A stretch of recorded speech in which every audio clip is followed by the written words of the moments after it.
Hello, everyone. So I'm in a cafe, but I'm just feeling the inspiration, and there's no one in the room. So I'm making this impromptu video, and we'll see what happens. I want to speak to Mars. So let's look at the chart right here. As we know, Mars is currently picking up speed in Cancer after having gone direct a few months ago, and it's moving toward its final of 3 oppositions with Pluto. So just take a look at Mars right here at 19 degrees. I'm going to animate this forward. Mars is basically moving very close to its 3rd square with Chiron. So in the midst of these oppositions with Pluto, Mars has also been moving back and forth in this square with Chiron. Chiron's right here at 21 degrees Aries. And this final square is exact around the 26th of March. Note too that the Sun is now in Aries and will continue to catch up to Mars. So just watch this. Follow the Sun. And they both square each other at 1 degree Taurus and Leo just before Mars makes its final opposition with Pluto. So it's clear that Mars is super activated right now. It's worth really giving attention not just to this Pluto-Mars opposition, but this energy of this Mars-Chiron square. So in general, you can think of Mars in Cancer. In its extreme, it can be this hyper-subjective, defensive state where we're very immediately concerned with our own sense of security, right? The outer world is threatening and determining our primal sense of safety and security.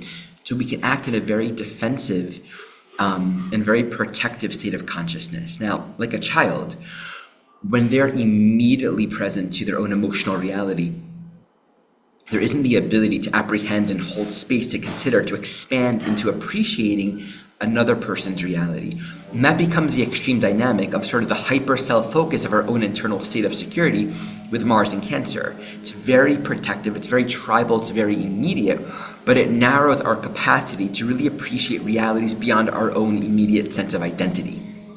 Now you combine that with Chiron and Aries. Now Mars rules this Chiron as well. Chiron in Aries speaks to the wounds of war, the wounds of violence, the wounds of misusing that masculine energy. It's both the wounds that we carry and the ways that we actually continue to create these wounds. Chiron is an initiatory function, and what that means is there's a moment or a time where we really, I find for many of us, step into the medicine qualities of Chiron. But before that happens, it's just pain, it's just vulnerability. And we can really recreate over and over and over again our own wounding and wounding for others. When that hurt becomes so real, when we really meet the vulnerability of that pain, of that suffering, that's where the initiation really begins. And we begin to bring that pain, bring that suffering, bring the vulnerability of our human condition into our medicine. And this is something that not everyone experiences. Like in my own client work, you can really feel when a client's in touch with that sort of that Chiron vulnerability, that dimension of this is tender and vulnerable, but I'm going to perform my healing function. I'm going to do what I'm here to do. But there's no doing it without also being deeply connected to the pain that doing it really brings forward. So there's something in this square with Mars in Cancer and Chiron in Aries. We might face that threshold of acting and living and perceiving from a very wounded and hurt place. And yet I think oftentimes these heightened states of insecurity can become the pivot for earnestly choosing a different way. This is why I've been soaking up and just so interested in exploring these conversations and these dialogues between Israelis and Palestinians, who both, in some cases, have lost children. These are the moments where it's easiest to choose hatred, right? To say, I can't trust the other side. This just happened to me. This is the greatest loss. And yet it's in those moments that these souls, specifically through these moments, they embrace it as a pivot to not choose hatred, realizing if I choose hatred, if I close my heart and want death and revenge for the other side, I'm only going to participate in creating more violence. More children will die. And that's that Chiron initiation that we see with this Chiron in Aries. It's like the intensity of the pain can become a pivot to realize there has to be and there must be, and I earnestly want to find another way. And this is where we can say too, the wounds don't leave, right? The wounds don't go away. The pain doesn't go away. And that informs the medicine, that informs the humility. So I think there's something for each one of us right now to explore this path. how do we want to respond to the challenges, to the insecurities, to the threats, to the difficulties that we might be facing in our life? How might it be an invitation to become more committed to a path of healing? And healing doesn't happen in aloneness. I think it's the isolation itself that perpetuates the violence and the hurt.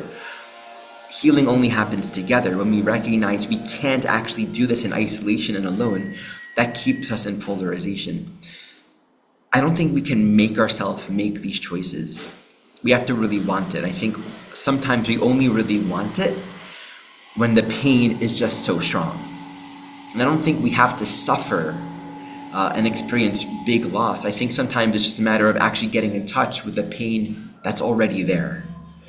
Not avoiding it, not numbing it, not avoiding it. One of the ways that we avoid it is by staying in that sort of protective, isolated place, where instead of actually meeting the vulnerability, we defend and protect. Right and wrong, who started it, what's the right version of history, how did this whole thing, we stay in this like more adolescent, I'm right, you're wrong, I'm better, you're worse, I can't trust you, I'm trustworthy, right? And when we go into that place, we know this in our own human relationships, how easy it is to fall into that place when there's a challenging conflict. When we enter into that place, we're not actually connecting with our own vulnerability, and we're definitely not connecting with other people.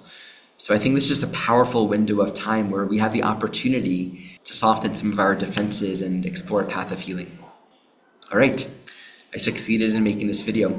Check out my description. I'll post a link to an article that I wrote, sort of a non-astrological related article that I wrote on this topic that's just really alive in my soul. You can learn more about my upcoming training program. I'm also offering this program at a discount for those who need it. Anyone that's sincerely drawn to work with me but cannot afford it, just email me. My commitment is to find the right price that aligns with each one of us, so it's in alignment, right? Some people cannot afford the full price because of the country you're living in, or you're on a limited budget, or all kinds of situations. So I care most about attunement and alignment. Reach out if you're sincerely called.